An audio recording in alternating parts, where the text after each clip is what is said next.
Hello friends, எல்லார் வீட்லேயும் ஆடி 18 சிறப்பாக போயிட்டுருக்கா.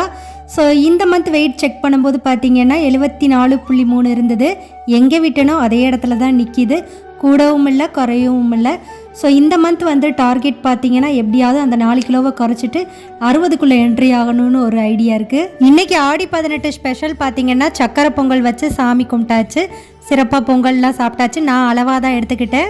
இந்த ஆடி 18 பெருக்கில் நீங்கள் வந்து நினச்ச காரியங்களும் சரி, எடுத்த செயல்களும் சரி, உங்களுடைய தொழில்களும் சரி மென்மேலும் பெருகணும்னு சொல்லிட்டு நானும் வேண்டிக்கிறேன். ஓடிஜியில் கொஞ்சம் கூட எண்ணெயே இல்லாமல் இந்த காலிஃப்ளவர் ரெசிபி ஒன்று ட்ரை பண்ணேன். எப்படி வந்துருச்சுன்னு உங்களோட ஷேர் பண்ணிக்கிறேன். காலிஃப்ளவரை சுடுதண்ணியில் போட்டு எடுத்துட்டு கொஞ்சம் போல் உப்பு சேர்த்துட்டு இஞ்சி பூண்டு paste, chicken masala, mutton masala, கறி மசாலா இதெல்லாம் நல்லா ஒன்று போல் மிக்ஸ் பண்ணி எடுத்துக்கலாம். ஊற வைக்கணுன்ற அவசியம் இல்லை. ஸோ ஓடிஜியை வந்து ஃப்ரீ ஹீட் பண்ணி வச்சுருந்தேன் ஒரு 10 நிமிஷம். அதுக்கப்புறம் காலிஃப்ளவர் எல்லாம் இந்த ட்ரேயில் சேர்த்துட்டு உள்ளே வச்சுட்டு ஒரு 30 to 35 மினிட்ஸ் வரைக்கும் 200 டிகிரி செல்சியஸில் வந்து ஃப்ரை பண்ணி எடுத்துக்கலாம். நல்லா தான் வந்துருந்துச்சு, காலிஃப்ளவர் நல்லாவே வெந்திருந்துச்சு. ஆனால் அந்த மசாலா ராஸ்மல் மாதிரி இருந்துச்சு.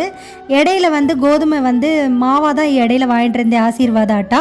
ஸோ இப்போ இந்த 2 மாதமாக பார்த்தீங்கன்னா முழு கோதுமையாக வாங்கி கழுவி காய வச்சு அரைச்சி வச்சுக்கிறது.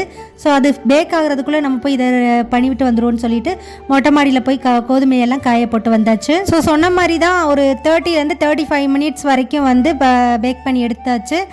காலிஃப்ளவர் நல்லா வெந்திருந்துச்சு பூவாட்டம். ஆனால் அந்த மசாலா வந்து ரொம்ப ராஸ்மெல்லாக இருந்தது. ஸோ நெக்ஸ்ட் வீடியோவில் மீட் பண்ணுவோம். பாய்.